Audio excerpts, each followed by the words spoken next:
সুবহানাল্লাহ সুবহানাল্লাহ সুবহানাল্লাহ সুবহানাল্লাহ সুবহানাল্লাহ সুবহানাল্লাহ সুবহানাল্লাহ আস্তাগফিরুল্লাহ আস্তাগফিরুল্লাহ আস্তাগফিরুল্লাহ আগামী শুক্রবার যে কোনো একটা মসজিদে যাইতে হবে। কোন মসজিদে দিলাফি দিব? এই নতুন বাজার মসজিদে যাই। এই রোজ কালকে যাবো না, কালকে তো শুক্রবার। হ্যাঁ, সবার আগে যাই মুগা আমরা। আচ্ছা আসসালামু আলাইকুম বাবা। তো বাবা আপনারা তো যুবক মানুষ, আমার এত চিনবেন না। আমি আপনাদের এলাকায় নতুন আছি, 3 দিন ধরে জামাতে আছি। তো আগামীকালকে জুমার নামাজ পড়ে চলে যাবো। এই যে এলাকার ওই যে মুরব্বী, তারপরে যে যুবক আমার সাথে মসজিদে যাইতেছে। তো বাবা দুনিয়াতে তো সবাই চলে যেতে হইব, নামাজ কালাম তো করতে হইব, আল্লাহর ঘরে সময় দিতে হইব। বাদান 10টা মিনিট সময় কি আপনারা আল্লাহর ঘরে দিবেন? তাইলে হুজুর কালকা শুক্রবার, কালকা জুমার সময় যাইমু। নামাজের সময় 10 মিনিট সময় দিমু। টাইমও যাবো না।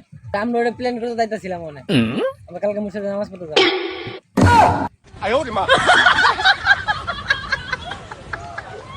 কেমন কোনটা হ্যাঁ?